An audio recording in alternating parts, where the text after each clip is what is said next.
women were becoming more educated, women were becoming more present as technologists and consumers of the technology, but we were still experiencing things that my mother's mother may experience, and that was something that bothered me greatly. I get a lot of joy from just encouraging girls to not be afraid to say I'm good at something, especially if it's something that we're not normally supposed to be good at. Where I grew up in the inner city of Memphis, Tennessee, at a time that, there weren't many women going into the fields of engineering, especially for a young woman of color.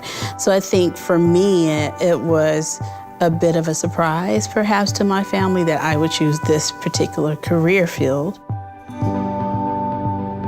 I definitely experienced bias throughout my college career.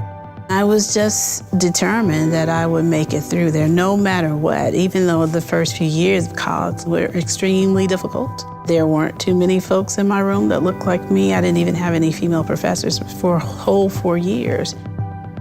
I think one of the things that has always helped me was finding my community, finding this bond of other sisters in the field that could share a bit of their experiences with me, that could give me advice. I had to actually go into this very male-centric manufacturing environment where I had to lead a team of men that could be my grandfather, literally, as a 20-year-old student coming out of college. And I had to figure out how to do that and show that I was knowledgeable and capable.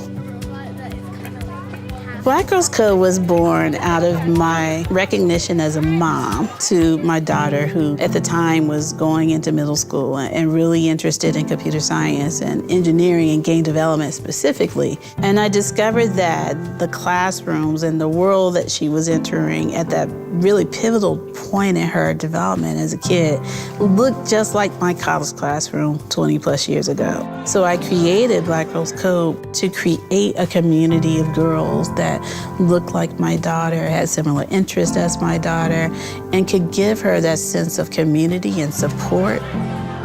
If we teach 100 or 200,000, those girls will become exponential leaders in their own right.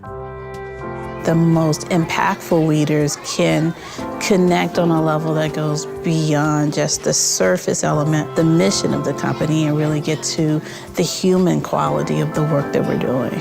I love being a mentor. That's something that I get so much joy from because I love to encourage, be the encourager, because I didn't necessarily have that.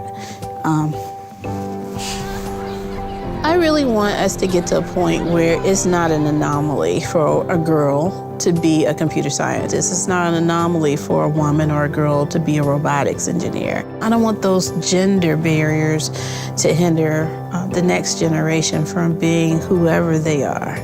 And I think it goes beyond that, right? I want them to understand that they have the right, the power to create the life that they want for themselves. And it can't be constricted by others' opinions of what they can and can't be.